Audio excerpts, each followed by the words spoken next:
अस्सलामुअलैकुम वरहमतुल्लाहि वबरकातुहू। प्यारे बच्चों, इस्तकबाल है आपका हमारे यूट्यूब चैनल मौलाना आज़ाद स्कूल नांदुरा में। मैं इरशाद अहमद ज़फ़र अहमद हाज़िर हूँ आपकी खिदमत में एक नए वीडियो के साथ। क्लास के अगले सबक की तरफ बढ़ते हैं। सबक नंबर 1, नातिक और गैर नातिक आदाब। इस सबक का पहला पेज हमारे इस साल के सिलेबस से हदफ कर लिया गया है, जिसकी बिना पर मश्क 1.1 भी इस सेशन के लिए, इस साल के लिए हदफ कर ली गई है। फिर भी मैं बच्चों से गुजारिश करता हूँ कि वो इस सबक के जो पॉइंट्स है उनको ज़रूर पढ़ें। मैं भी उसे समझा देता हूँ, बहुत आसान है। कुछ आदात के सेट हम बोर्ड पर लिखते हैं। 1, 2, 3, 4 डॉट डॉट डॉट।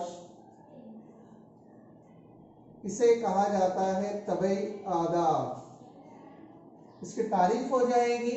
गिनती के आदात को हम तबई आदात कहते हैं। गिनती शुरू होती है हमारी 1 से, 1, 2, 3, 4 टू बी कंटिन्यू। तो इस तरीके के जो जितने भी आदात आएंगे उन आदात को कहा जाएगा तबई आदात। अगर हम तबई आदात में सिफर को शामिल कर ले तो जो आदात का ग्रुप हमें हासिल होता है वो आदात होते हैं मुकम्मल आदात।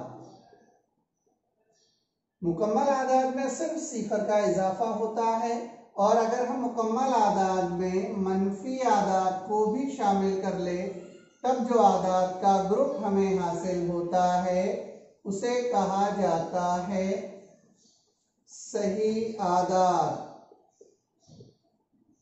तबई आदात को n से जाहिर करते, मुकम्मल आदात को w से और सही आदात को जाहिर किया जाता है i से।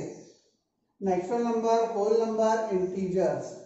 अब हमारा है नातिक अदद किसे कहेंगे? ऐसे आदात जिन्हें हम p/q की सूरत में लिख सकते हो, और कंडीशन ये है कि ये जो q है नसब नुमा, ये कभी भी सिफर नहीं होना चाहिए। इस तरह के तमाम आदात नातिक आदात कहलाते हैं। ऐसे आदात जिन्हें p/q की सूरत में लिखा जाए, और नसब नुमा जो है q, ये कभी भी सिफर नहीं होना चाहिए। अगर नसब नुमा सिफर आ जाए तो ये वो अदद हासिल होता है जो नाकाबिले तारीफ होता है, जिसे हम इन्फिनिटी से जाहिर करते हैं।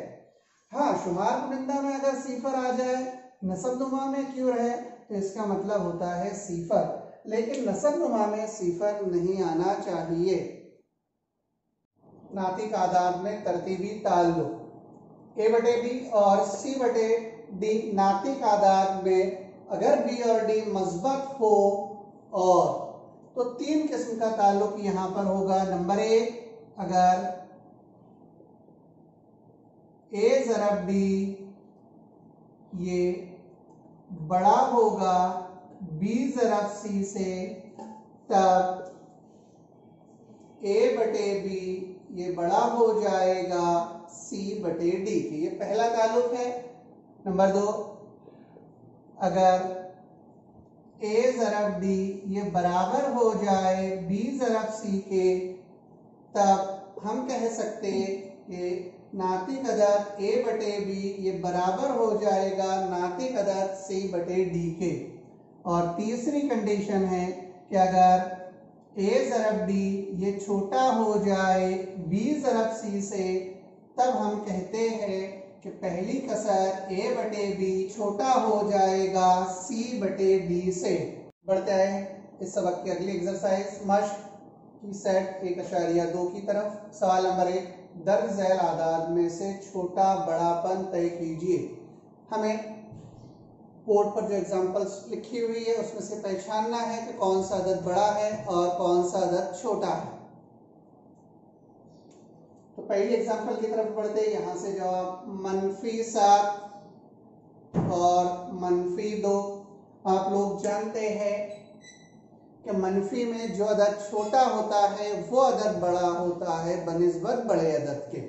तो यहाँ पर ये -7 ये छोटा होगा ये -2 से, -7 ये छोटा है, -2 उसकी बनिस्बत बड़ा है। ये यहाँ पर हमारा पहला क्वेश्चन कंप्लीट होता है।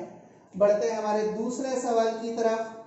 -5/4, 1/4, ये दोनों भी नातिक आदाद है, दोनों के नसबनुमा मसावी हैं, तो ये सवाल भी बहुत ज्यादा आसान हो गया। ये -5/4 ये छोटा होगा मस्बत 1/4, यानी मस्बत की जो कीमत होती वो मनफी के बनिस्बत ज्यादा होती है। बढ़ते हैं तीसरे सवाल की तरफ। ये थोड़ा सा अलग टाइप का क्वेश्चन है। -7/11 और -3/4। यहाँ पर तरतीबी ताल्लुक छोटा बड़ापन जाहिर करने के लिए इन दोनों कसरों के नसबनुमा हमें मसावी करना होगे।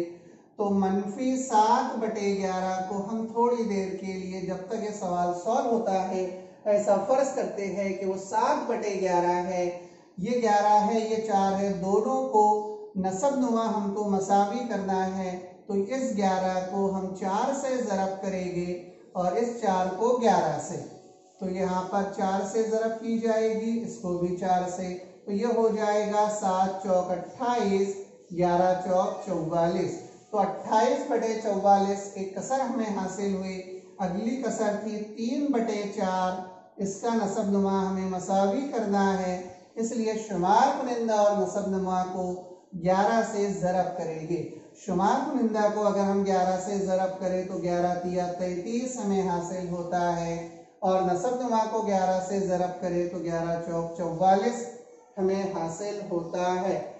तो पहली कसर जो 28/44 है, अब हमारा सवाल मनफी में था, इसलिए ये हो जाएगी -28/44, और दूसरी कसर जो हासिल हुई वो होगी -33/44। दोनों कसरों के नसबनुमा मसावी है, तो शुमार कुनिंदा पे देखना होगा हमें कौन बड़ा है। तो -28 बड़ा होता है -33। इसका मतलब ये है कि -28 को हम लिख सकते हैं -7/11, ये बड़ा होगा -3/4 के। ये एक तरीका था। अब इसी सवाल को हम एक दूसरे तरीके से और हल करके देखेंगे। दूसरा तरीका हमारा सवाल था तीसरा, -7/11 और -3/4। तो इस कसर को लिया जाएगा a/b और इसे लिया जाता है c/d। तो हम थोड़ी देर के लिए इसको फर्ज कर लेंगे कि -7/11 ये बराबर है -3/4 के। अब तिरछी ज़रब की जाएगी तो ये हो जाएगा 7 चौक 28, तो मनफी की अलामत एज इट इज रहती है, ये बीच में बराबर की अलामत लिखेंगे। 11 तिया होता है 33, ये मनफी की अलामत एज इट इज। हमने फर्ज करे थे कि ये दोनों मसावी है, लेकिन -28 और -33 ये कभी भी मसावी नहीं हो सकते। इसका मतलब ये है कि ये -28 बड़ा है -33 के। -28 ये कसर है 7/11, तो -7/11 ये बड़ी हो जाएगी -3/4 से।